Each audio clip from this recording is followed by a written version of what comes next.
What was my parents' reaction to reverting as a Kurdish woman who was born in a country that shall not be named, the regime, the really disgusting, forceful regime that does not represent real Islam? So what was my parents' reaction? Because when my parents left this country, my dad's atheist. My dad doesn't believe in anything, and my mom is spiritual, but I don't think she really understands what God is or the God concept, but she's been spiritual for a very long time. But when I was a child, my parents taught me, like I remember this so specifically, and it's always really interesting, I have to point out why I remember specific things about my childhood, because there's not a lot of things in my childhood I remember, but there's specific things that pop out to me.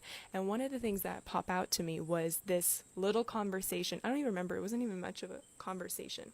It was just, I think I was like 8 years old or 9 years, I was 8 years old. And my parents told me, they said, if they ask you what your religion is, say you don't have one. If they ask you if you believe in God, say you don't. And like, I think they said like, believe in science or something like that. And I was a kid, I was just like, okay, whatever, I didn't really care. And when I was in this new city I was growing up in, I was surrounded by Middle Easterns. I was surrounded with a lot of Muslims, but they weren't really practicing Muslims. Like, they weren't praying, they weren't really, promoting the faith the way it was meant to. So I was always surrounded by Muslims my whole life, but they were not practicing Muslims. So I never had a proper representation of what a real good practicing Muslim is.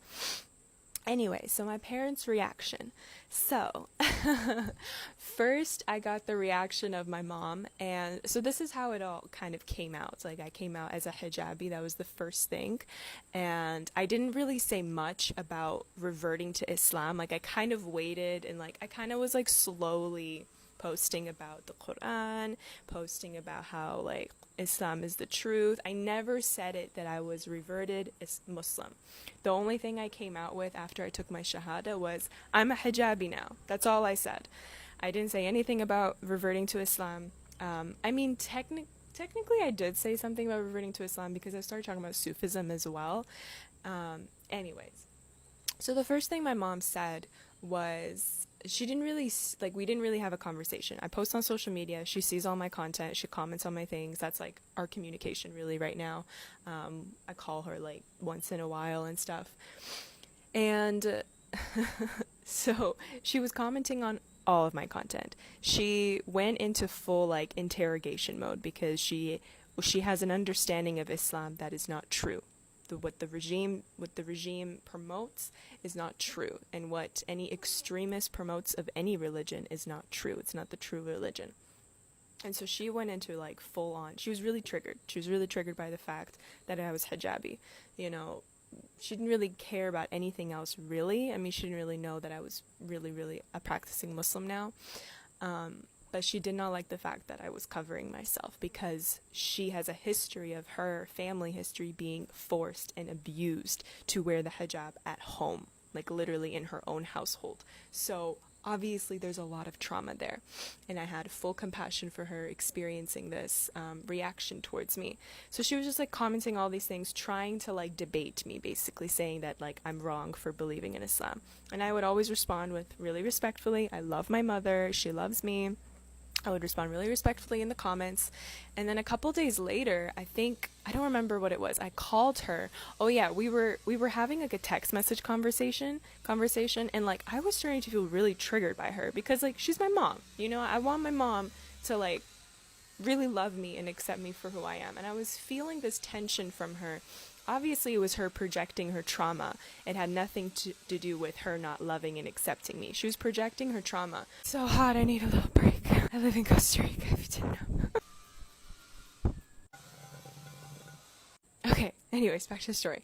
So I was feeling this tension and I just called her. I just picked up the phone and I called her and I said like, what's up? Like, what's up?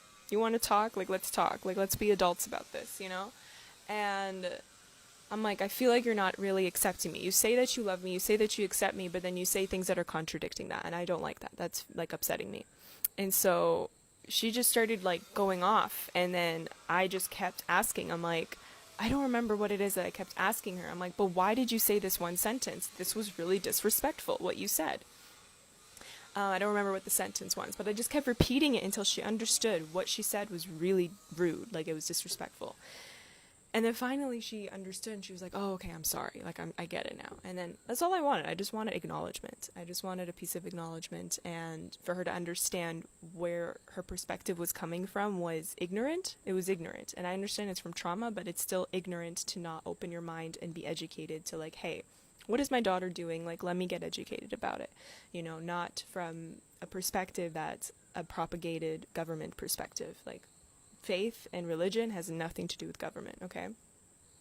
And then she just started explaining her childhood to me, and we're both crying on the phone, and I'm just like, I get it and I love you. And then that was it. We made peace really, really easily. Not that we weren't in peace, but we cleared that tension, we cleared that energy that was in the air. And then she literally said in the phone call, she's like, I was embarrassed to call you. She's like, I didn't know what to say. Like, she was going through so much processing herself, and this was like 34 days ago. Like, I reverted a month ago, and so now, like, she's totally chill, we're all good. Like, I talk to her, I call her, and yeah. And so my dad's reaction, I don't think my dad really looks at my social media. Me and my dad don't have much of a close relationship that I do with my mom. My dad, I love him, he loves me, like, we have a really amazing relationship, but it's not much of a communicative relationship. Like, the only thing is we have a group chat, and like once in a while we send like memes and like pictures and videos and like random stuff. That's it, like random voice notes, and I send them pictures of my cats, and that's it. That's really our only communication.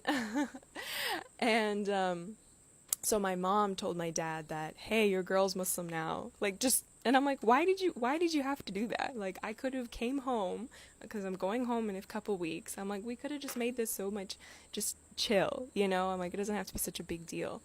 But she told him, and all he said was just like, I don't even want to hear it. Like, I don't want to talk about it. Again, a lot of religious trauma, a lot of brainwashing of propagated stuff that is not about real Islam. So that's the story of my parents' reaction. You guys have been asking me so much, and soon I'm going to be launching the Roya podcast. I don't know what I'm calling it yet, but something Roya podcast show, and I'm going to be talking about my story. I'm going to be talking about how Islam is a beautiful spiritual religion, and the spirituality and mysticism of Islam, and just all the ins and outs of connecting with your heart and connecting with Allah, and the importance of prayer, the importance of meditation in a daily practice, every single moment of your life, having Allah in mind. And I'm so excited and I'm so honored. My name is Deria. I run Roya Healing Retreat Center. Roya is my healing retreat center, and kind of just like my alias name. She's my second name, But yeah, you guys can call me Roya or Deria. Either is fine.